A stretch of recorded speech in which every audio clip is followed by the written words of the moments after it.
नमस्कार दोस्तों, स्वागत है आपका अपने प्लेटफॉर्म एनसीईआरटी बाय विक्रम पर। तो मैं आशा करता हूं कि आपके जो स्टूडेंट्स हैं वो मैथ को बड़ी अच्छी तरह से अब तैयारी कर रहे होंगे और सारी चीज़ें आप बच्चों को अच्छी तरह से समझा रहे होंगे। तो चलिए, आज का जो क्वेश्चन है हमारा वो है माथापची। हमने पहले वाले लेक्चर में इसका कुछ किया था पार्ट, लेकिन आज से एक बच्चे का कमेंट आया था, एक मेरे साथी अध्यापकगण का बच्चे का कह रहा हूँ। तो क्या था, उन्होंने बताया कि थोड़ा सा इसको एक्सप्लेन कर दीजिए कि ताकि हम बच्चों को अच्छे से समझा सके। तो मेरा काम है आपको बेसिक रूप से समझाना। तो आप एक अध्यापक हैं या फिर ट्यूटर हैं, मतलब ट्यूशन पढ़ाते तो भी आप अध्यापक ही हैं। तो आपको अच्छी तरह से समझाना मेरी ये ड्यूटी बनती है, ये मेरा एक नैतिक कर्तव्य है। अगर बच्चे देख रहे हैं तो उनके लिए भी ये काफ़ी महत्वपूर्ण है। तो आइए पहले इसको पढ़ते हैं और इसका जो ढांचा है वो हम बना लेते हैं। ये कहता है अक्सी और तोसी एक आयताकार पथ के चारों ओर दौड़ना प्रारंभ करते हैं। आप बात ध्यान से सुनना। क्या हम जादू की नगरी में चल पड़े? क्योंकि आपके पास मैथ की बुक है, आप मैथ की बुक खोल के सामने इसको पढ़ना, आप डायरेक्ट इसको ऐसे मत पढ़ना। तो चलिए जादू की नगरी में हम चलते हैं।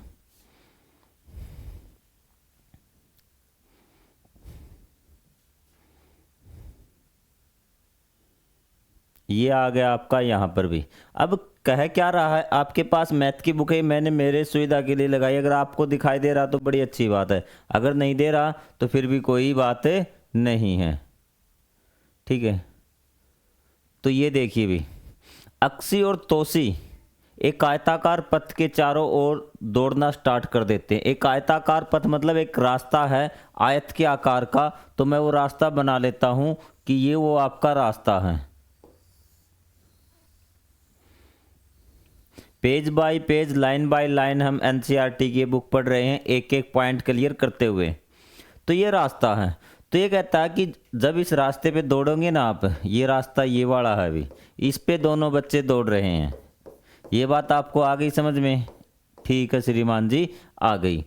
फिर कहता है कि अक्सी बाहरी पथ पर दौड़ते हुए 5 चक्कर लगाती है। जो बाहरी पथ है ना उस पे, बाहरी पथ मतलब रास्ते के इस साइड अक्सी दौड़ रही है, इस साइड भी ये अक्सी दौड़ रही है, यहां से इस प्रकार से अक्सी दौड़ रही है। आपको ये बात आ गई समझ में कि अक्सी यहां से दौड़ रही है। फिर कहता है और 5 चक्कर लगाती है भी। चलो एक बार हम यहाँ पे लिख देते हैं, उनकी एक्स्ट्रा जो जानकारी है यहाँ लिख देते हैं। अक्सी है वो कौन से पथ पे दौड़ रही है? बाहरी पे, ताकि आपको समझ में आ जाए, ठीक है। और चक्कर कितने लगाती है? 5। ये चीज आपको अब तक पता चली है। अब हम बात कर रहे हैं कि जो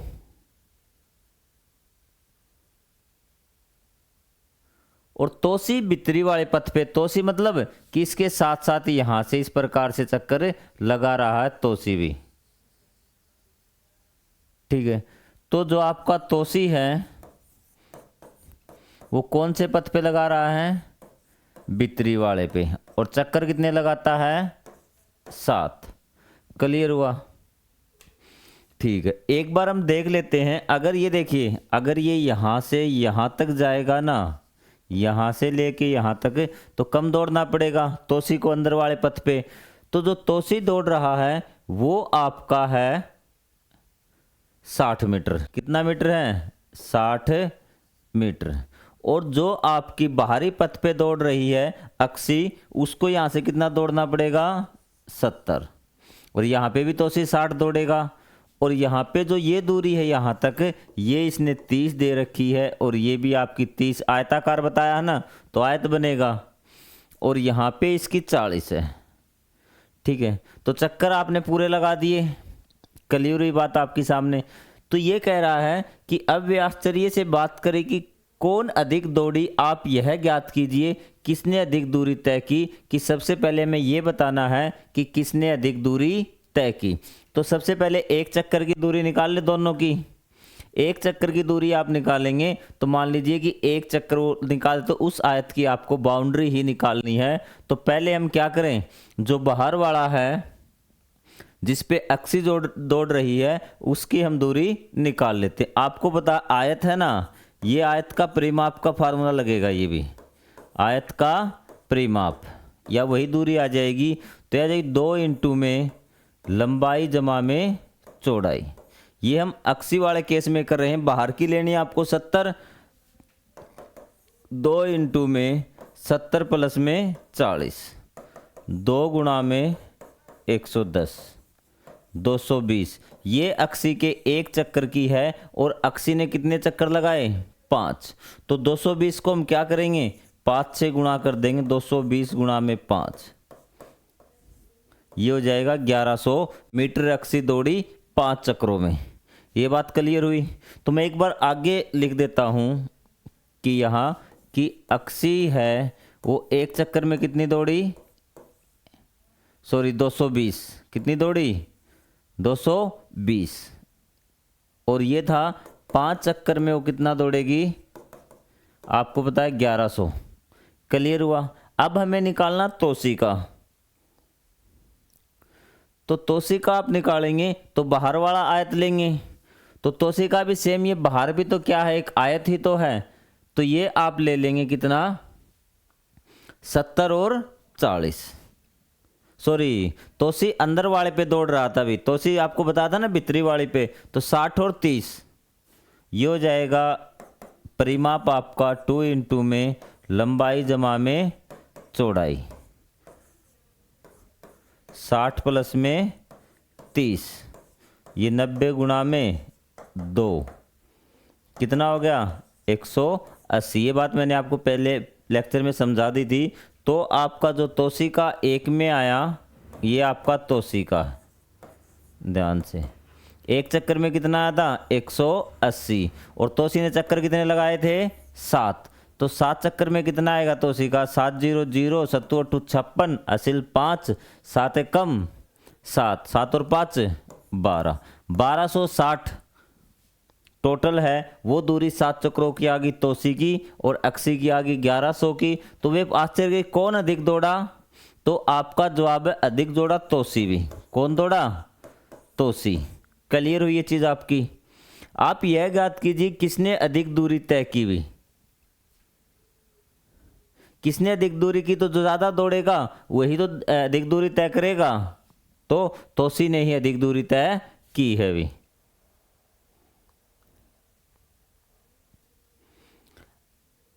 अक्सी के द्वारा 5 चक्रों के द्वारा कुल तय की गई दूरी। तो अक्सी के द्वारा 5 चक्रों में ये रही आपकी, जो हमने ऑलरेडी निकाल रखी है। तोसी के 7 चक्रों में कुल दूरी तय की गई है, वो हमने ये निकाल रखी कि एक चक्कर की निकालनी आपने पैरामीटर से, और आपने 7 से उसको गुणा कर दिया। ठीक है। तोसी में से, अक्सी और तोसी में से किसने अधिक दूरी की तय की? ये हमने बता देंगे तोसी ने की है। अक्सी 250 मीटर दौड़ने के पश्चात जहां बिंदु पे पहुंचेगी उस बिंदु को चिन्हित कीजिए भी। ये कहता है कि अक्सी 250 मीटर दौड़ने के बाद, आपको मैं वही ले चलता हूं वापिस कि अक्सी कहां दौड़ रही है। यहां से मान लेते हैं अक्सी ने यहां से दौड़ना स्टार्ट किया, या फिर इसमें डायग्राम में दिया हुआ है।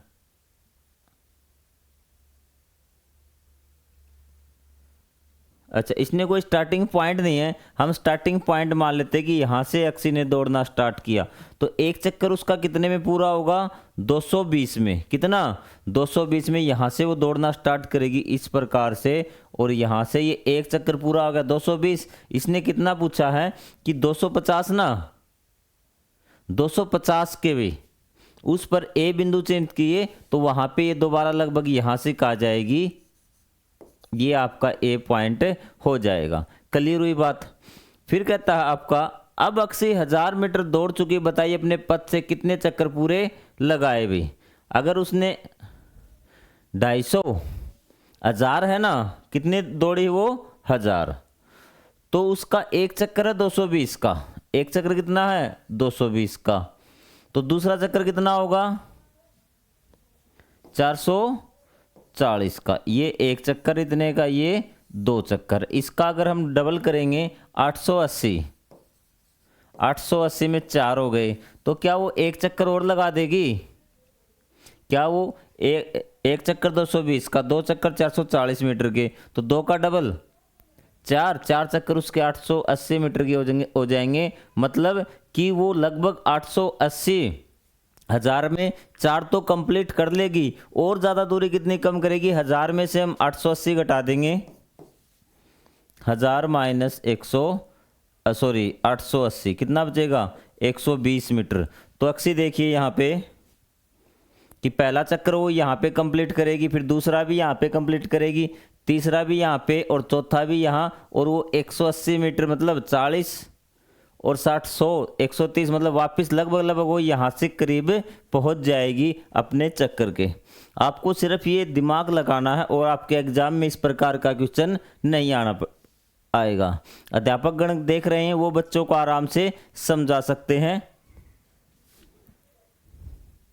250 मीटर चक्कर लगाने के बाद तोसी कहाँ पहुंचेगा? अभी तोसी कहाँ पूछेगा? 250 मतलब तोसी ने भी मान लेते यहाँ से स्टार्ट किया था, एक चक्कर में वो कितना तय करेगा? अभी एक चक्कर में वो 180 लगभग 180 तो उसका कंप्लीट हो जाएगा, वो तकरीबन यहाँ से आपको पहुँच जाएगा। क्लियर है कि चक्कर लगाने से मैं एक बार मैं आपको इसको अलग से समझा देता हूँ कि कोई आपसे, जैसे ये मान लेते हैं ये आपका तोसी वाला रेक्टेंगल अलग से मैंने निकाल लिया, ठीक है। तो आपसे पूछा यहाँ से एक चक्कर कितना तोसी का? 180 का, और आपसे पूछा है कि वो 250 मीटर दौड़ने के बाद कहाँ से पहुँचेगा। तो आपको क्या करना है कि चाहे इसको स्टार्टिंग पॉइंट से स्टार्ट करवा देना, यहाँ से कर लिया आपने कोई बात नहीं, अप्रोक्सीमेट बता देना कि यहाँ से उसने दौड़ना स्टार्ट किया तो एक चक्कर यहाँ पे मतलब यहाँ तक वो वापस 180 मीटर पहुँच जाएगा। फिर कितना बच गया आपका? 250 पूछा है ना, तो 180 तो वो दौड़ के वापस यही स्टार्टिंग पहुंच गया।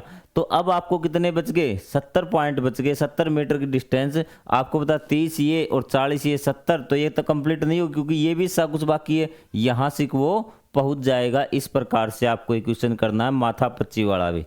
माथा 25 वास्तव में माथा 25 है भी।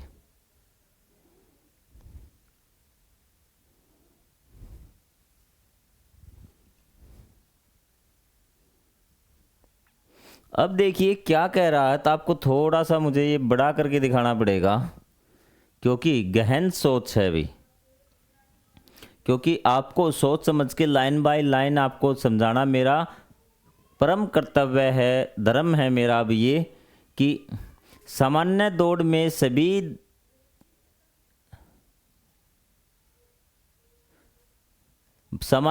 में सभी धावकों के लिए समान अंतिम रेखा होती है। यहाँ दो वर्गाकार पथ है जिसमें भीतरी पथ की भुजा 100 मीटर है और बाहरी पथ की 150 मीटर है। दोनों धावकों के लिए समान रेखा को इस चित्र में झंडों द्वारा दर्शाया गया है भी, मतलब कि एक धावक यहाँ से और एक धावक यहाँ से दौड़ना स्टार्ट करेगा। यदि कुल दौड़ 350 मीटर की तो हमें यह पता लगाना होगा। आपको दिख रहा है क्या? थोड़ा सा और जूम कर देते हैं, कोई बात नहीं। अब आपको दिख रहा होगा अभी। तो इन दोनों 350 मीटर की है, तो हमें यह पता लगाना होगा कि इन दो पथों में दोनों धावकों की प्रारंभिक स्थिति कहाँ होनी है ताकि 350 मीटर दौड़ने के पश्चात दोनों की समापन रेखा एक समान हो। भीतरी पथ पर धावक के प्रारंभिक या शुरुआती बिंदु को ए के रूप में और बाहरी पथ पर धावक के शुरुआती या प्रारंभिक बिंदु को बी के रूप में आपको लिखना है।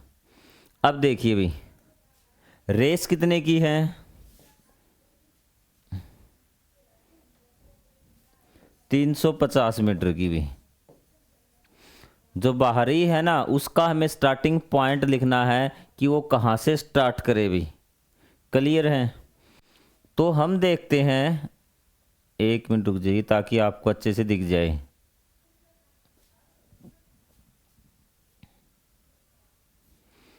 यहाँ से देखते हैं भी ये कितनी है, अंदर वाली कितनी है? 100 की है भी। कितनी है? 100 की। एक बार हम कोई भी उसका स्टार्टिंग पॉइंट मान लेते हैं कि उसका जो एंडिंग पॉइंट है ना वो यहाँ आना चाहिए भी दोनों का। ठीक है, तो चलिए देखते हैं इनका स्टार्टिंग पॉइंट कहाँ आएगा भी। तो ये अंदर वाली 100 है ना, मतलब कि जो आपका शुरुआती है वो यहाँ से दौड़ना स्टार्ट करेगा अंदर वाला, और यहाँ से दौड़ता हुआ इस प्रकार से आएगा, और यहाँ उसकी टोटल कितनी हो जानी चाहिए? 350 हो जाने चाहिए इस पॉइंट पे, इस लाइन पे। ठीक है, और ये वर्ग है ना, वर्ग है भी। तो ये देखिए यहाँ से ये स्टार्ट करेगा 100, 200 ये, 300 ये और 25 तो ये हो गई। टोटल दूरी इसने कितनी करी तय यहाँ पहुँचने में? अगर वो यहाँ से आप इसकी 50 हो गई ना, 100, 200, 300 और ये 400 हो गई टोटल। हमारी बात समझ में? ये कहता है कि ये जो पॉइंट है ना इसका, ये वाला, यहाँ पे रेस खत्म होनी चाहिए और रेस की दूरी कितनी होनी चाहिए? 350 होनी चाहिए। दोनों को बराबर 350 दौड़ना है। हम मान लेते हैं कि यहाँ से अगर वो दौड़ना स्टार्ट करेगा तो 50 ये हाफ, 100 ये, 150, 100 ऊपर वाली होगी 250 और 100 ये 350 और फिर दौड़ के यहाँ आएगा 50, तो उसकी तो 400 मीटर की ये रेस हो गई अंदर वाले की। हाँ, तो हमें क्या करना पड़ेगा कि इसको यहाँ से आपको, ये इसका ए पॉइंट है आपका अंदर वाले का, अंदर जो खड़ा होगा बच्चा वो इस पॉइंट से दौड़ना स्टार्ट करेगा। देखिए 100 दौड़ेगा, 200 दौड़ेगा, 300 दौड़ेगा और ये 50, 350 आपकी हो गई कंप्लीट। ठीक है, तो अब दूसरा जो बच्चा है वो कहाँ से दौड़ना स्टार्ट करे भी? ठीक है, तो आप क्या कीजिए, आपको कुछ नहीं करना, आपको इससे बैक साइड में 350 ले जाना है।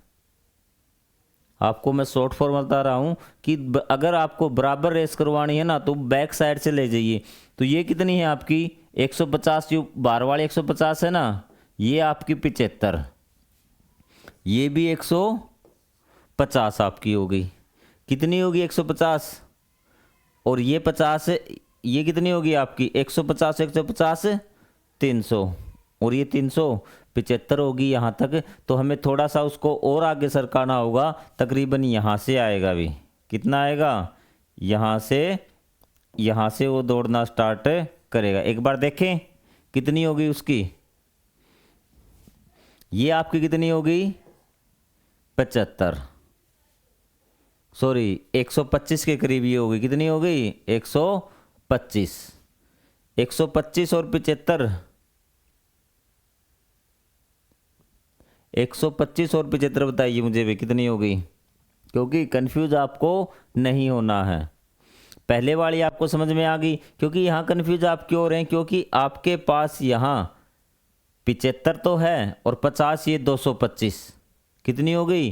225 यहाँ तक हो गई। 225 दौड़ लेगा यदि वो यहाँ से स्टार्ट करेगा, लेकिन हमें तो दौड़वाना कितना है? 350 की रेस है ना, तो 350 में से ये घटा दीजिए।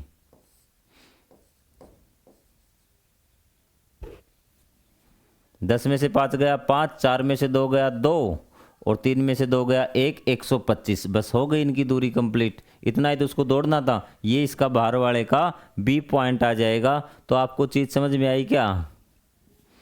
शॉर्ट में समझो, ये चीज़ समझने की कोशिश कीजिए आप, किसने क्या बताया है। अब मैं आपको एक क्वेश्चन खुद से देता हूँ, वो चीज़ आप करके देखना।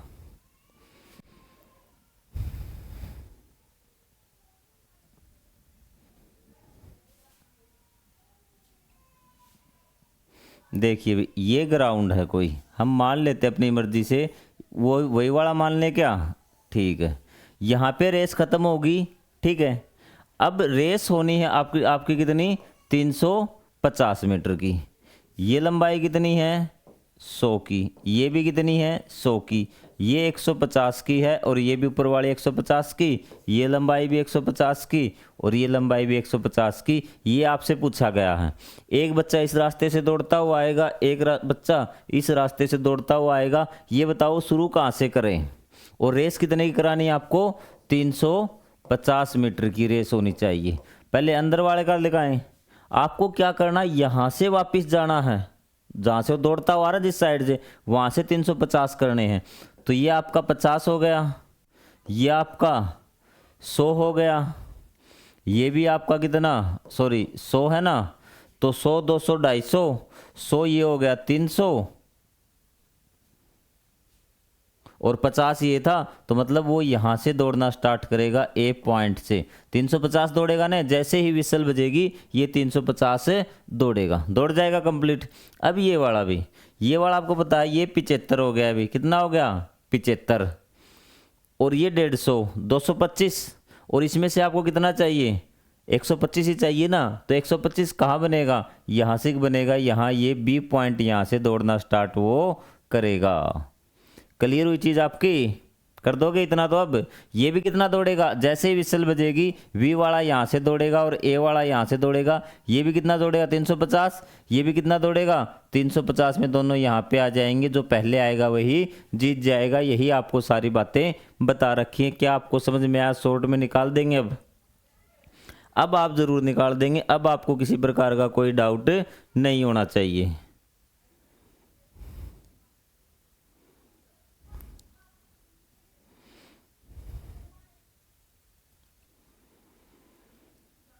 ठीक है, अब आपको क्या करना है, यहाँ से एक कागज या अखबार का टुकड़ा लीजिए। इस टुकड़े को अलग अलग तरीकों से काटकर कुछ आकार बना लिए आपने अपनी मर्जी से, कोई भी क्या बना लिए, आकार बना लिए। प्रत्येक आकृति की सीमाओं की कुल लंबाई अनुमान लगाइए। पैमाना अथवा मापन फीता से प्रत्येक आकृति के परिमाप को मापिए और देखिए भी। ठीक है, अपनी मर्जी से ले लिया भी। अक्सी का कहना है कि त्रिभुज का परिमाप 9 इकाई है। तोसी का मानना है कि 9 इकाई नहीं हो सकता और परिमाप 9 इकाई से अधिक होगा। आप क्या सोच सकते हैं कि इसका जो परिमाप है वो कितना होगा भी, ध्यान से देखिए भी। ये कह रहा है कि जो अक्सी वो कह रही है कि 9 है, इसका कितना है 9, और ये कह रहा है कि 9 इकाई से अधिक है। इसको आप एक बार डायग्राम को आप देखिए ध्यान से, इसका यो भी,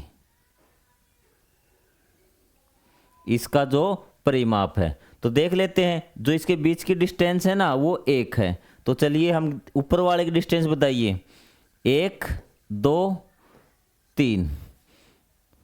ठीक है, यहाँ पे भी 1 2 3। क्लियर हुई। ये आपकी ये वाली भी कितनी आ गई, 3 आ गई। अब दिक्कत यहाँ पे है कि ये जो बीच की डिस्टेंस है ना, ये जैसे हमने ये 4 डॉट बना दी, यहाँ पे आप देख रहे होंगे ये डिस्टेंस इस डिस्टेंस से ज़्यादा, ये आपकी 1 इकाई है लेकिन ये ज़्यादा है, तो ये 3 नहीं 3 से ज़्यादा है। क्या है, 3 से ज़्यादा है। 3 3 6 और 3 से ज़्यादा मतलब 9 से तो ये ज़्यादा हो गई। तो बिल्कुल जो तोसी का कहना बिल्कुल ठीक है, ये 9 इकाई से ज़्यादा होगा। आपको चीज़ समझ में नहीं आई, चलो मैं आपको एक बार फिर करवाता हूँ।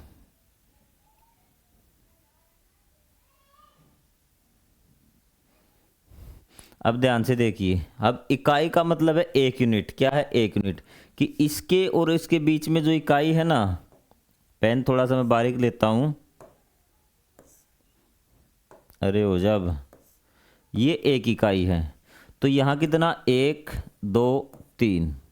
परिमाप क्या होता है, बाउंड्री का जोड़ना होता ना, तो ये भी 4 1 ये 5 6, 1 2 3 4 5 6। अब ये जो तिरछी है ना, कि ये तो 1 होगी 1 यूनिट होगी, लेकिन ये देखिए इसकी लंबाई देखिए तो ज़्यादा, ये तो 1 नहीं 1 से ज़्यादा है। तो ये भी 1 से ज़्यादा, ये भी 1 से ज़्यादा, ये भी 1 से ज़्यादा, तो ये तो मतलब 3 से ज़्यादा हो गई। तो ये आपकी 3 और इस साइड भी 3 और इस साइड क्या है 3 से ज़्यादा। हमें ये नहीं पता कितनी ज़्यादा, हम मान ली 3 से ज़्यादा, तो इसका जो परिमाप हम निकालेंगे 3 ये हो गई और 3 ये 6 और 3 से ज़्यादा 3 और जोड़ दी, हमने मान लिया कि 3 से x ज़्यादा है, हमें नहीं पता, तो 3 प्लस में x, तो क्या आ जाएगा 3 3 6 3 9 और प्लस में x, मतलब 9 से ज़्यादा है ना, तो नहीं 9 इकाई से अधिक है। ये बिल्कुल सही है। ये चीज़ आपको समझ में आई या नहीं आई।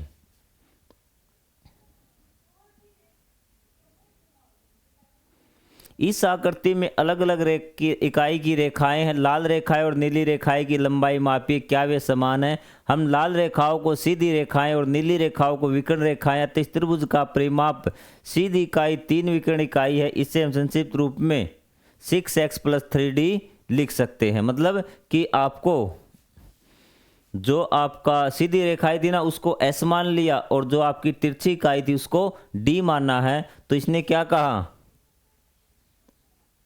मैं आपको फिर दोबारा बता देता हूँ। ये जो इसने मान के किया है कि 1d ये हो गई, ये आपको क्या मानना है, इसने s मानना है। 1 2 3 4 5 6 और सीधी जो तिरछी थी ना, ये जो बड़ी थी इसको d मान लिया। 1 2 3 4 5 6 6s और प्लस में 3d। ये इसने इसको ऐसे किया है। आपकी मर्जी, आप ऐसे भी इसको सोल्व कर सकते हैं। नीचे दी गई आकृतियों का परिमाप सीधी और विकीर्ण रेखा इकाइयों के उपयोग करके निकाले हुए। ये तो बिल्कुल आसान है। एक पॉइंट की आपको बाउंड्री नापनी है, सीमा मापनी है आपको। तो आपको देखिए क्या करना है कि जो सीधी है ना,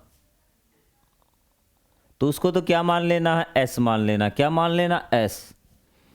तो आपका 1 2 3, ये आपका क्या आएगा, D S S D S S S.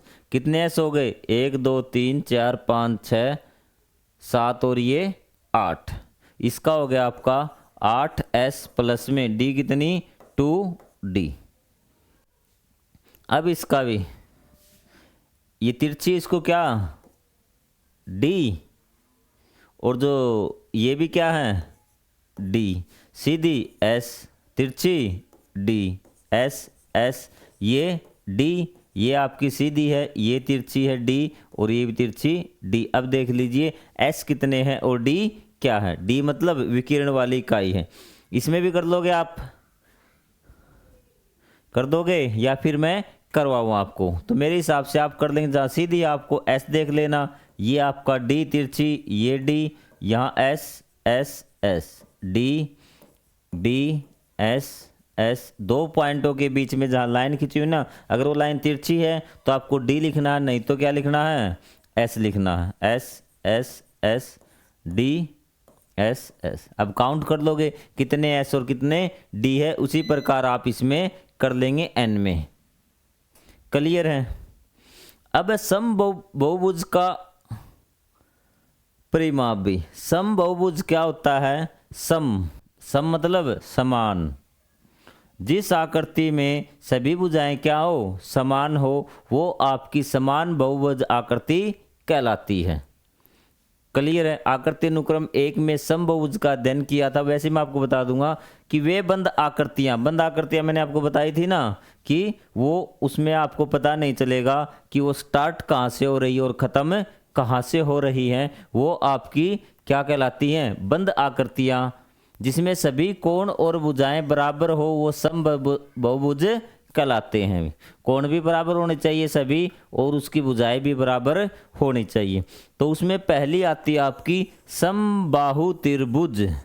सम मतलब बराबर, बाहु मतलब भुजा, और त्रिभुज मतलब त्रिभुज, जिस त्रिभुज की सभी भुजाएं बराबर हों भी, समबाहु त्रिभुज भी। तो ये आपका एक क्या है, समबाहु त्रिभुज है। क्या है, समबाहु त्रिभुज। इसकी तीनों भुजाएं बराबर है, ये वाली, ये वाली, ये वाली। ठीक है? तो मैं आपको बता देता हूं कि आपको क्या करना है। अगर किसी समबाहु त्रिभुज या समबाहु कोई भी बहुभुज आकृति है, अगर उसका परिमाप निकालना है, तो उसमें जितनी भुजाएं होती हैं, 3 भुजाएं तो 3 से गुणा करनी है भुजा को, 4 भुजाएं तो 4 से गुणा करनी है, 5 भुजाएं तो 5 से गुणा करनी है। जैसे हमने वर्ग में किया था ना, चारों भुजाएं बराबर थी और इसकी एक भुजा 5 थी, तो हम क्या करेंगे, 4 भुजाएं तो 4 से गुणा करना होगा भुजा की लंबाई को। ये इसका पैरामीटर आ जाएगा, परिमाप आ जाएगा। उसी प्रकार समबाहु त्रिभुज वो त्रिभुज होता है जिसमें तीनों भुजाएं बराबर हो, तो हम 3 से गुणा करेंगे किसकी, भुजा की लंबाई की भी। ये बात इसने मैंने आपको शॉर्ट में बता दी। ठीक है? ये आ गया समबाहु त्रिभुज का परिमाप 3 गुणा में 1 भुजा की लंबाई। कि समबाहु त्रिभुज का जो परिमाप होता है ना, वो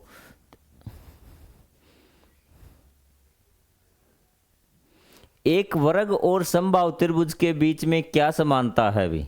एक जो वर्ग है, वर्ग में तो सिर्फ 4 भुजाएं होती हैं। समानता क्या है, समानता ये है कि वर्ग की भी सभी भुजाएं समान होती हैं और समबाहु त्रिभुज की भी सभी भुजाएं बराबर होती हैं। ये एक समानता है। अपने आसपास की आकृतियां देखिए, उनका परिमाप ज्ञात कीजिए और साथ ही बहुभुजों के परिणाम के लिए अपनी समझ को व्यापक कीजिए। मैंने आपको बता दिया, अगर कोई चीज़ समबाहु है तो उसकी जितनी साइड गिन लीजिए और साइड जैसे 5 है तो 5 गुणा में एक साइड की कितनी लंबाई है, एक भुजा की कितनी लंबाई है। मान लेते हैं बोर्ड हमारा क्या है, या फिर और कोई चीज़ ले लेते हैं, या फिर मैं बना ही देता हूँ। लेना क्या है भाई, जब हमारे पास सारी चीज़ें अवेलेबल है तो हम लेंगे क्या। ये एक आकृति है, ये मान लेते हैं समभुज है, इसकी सारी भुजाएं 5 सेंटीमीटर लंबी, तो कितनी भुजाएं 1 2 3 4 5, 2 2 4 2 6 भुजाएं, कितनी भुजाएं हैं 6।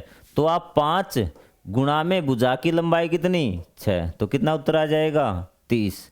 एक आकृति और बना देता हूं मैं, 1 2 3 4 5 6 7।